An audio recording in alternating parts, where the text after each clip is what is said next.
اے حلیمہ یہ کیا ہو رہا ہے؟ تمہارا کچر اس قدر تیز کیسے چل رہا ہے؟ کیا یہ وہی کچر ہے جس پر تم آئی تھی اور جس کے لیے ایک ایک قدم اٹھانا مشکل تھا؟ جواب میں نے ان سے کہا بے شک یہ وہی کچر ہے، اللہ کی قسم اس کا معاملہ عجیب ہے۔ پھر یہ لوگ بنو سعد کی بستی پہنچ گئے۔ ان دونوں یہ علاقے خشک اور قحط زدہ تھا۔ حلیمہ سعدیہ رضی اللہ تعالیٰ عنہ فرماتی ہیں اس شام جب ہماری بکریاں چر کر واپس آئیں تو ان کے تھن دودھ سے بھرے تھے، جبکہ اس سے پہلے ایسا نہیں تھا۔ ان میں سے دودھ بہت کم اور بہت مشکل سے نکلتا تھا۔ ہم نے ان سے اس دن میں اپنی بکریوں کا دودھ دوہا تو ہمارے سارے برتن بھر گئے اور ہم نے جان لیا کہ یہ ساری برکت اسی بچے کی وجہ سے ہے۔ آس پاس کی عورتوں میں بھی یہ بات پھیل گئی، ان کی بکریاں بہت کم دودھ دے رہی تھی۔ غرض ہمارے گھر میں ہر طرف ہر چیز میں برکت نظر آنے لگی۔ دوسرے لوگ تعجب میں رہے۔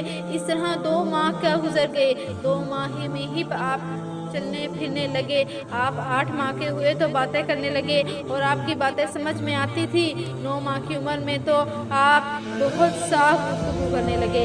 اس دوران آپ کی بہت سی برکت دیکھنے میں آئی۔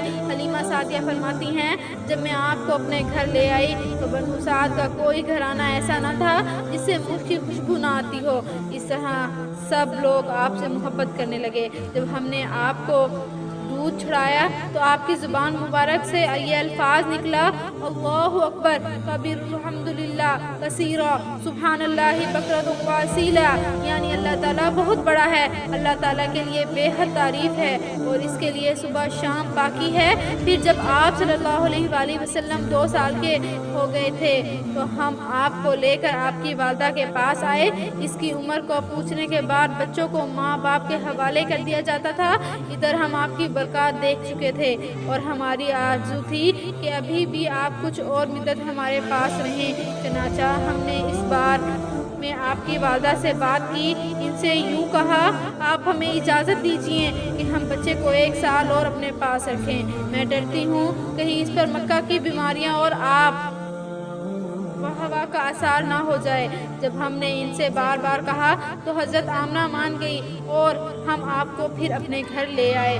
جب آپ کچھ بڑے ہو گئے تو باہر نکل کر بچوں کو دیکھتے تھے، وہ آپ کھیلتے تھے نظر آتے تھے، آپ ان کے نزدیک نہ ہو جاتے۔ ایک روز آپ نے مجھ سے پوچھا امی جان کیا بات ہے، دن میں میرے بہن بھائی نظر نہیں آتے؟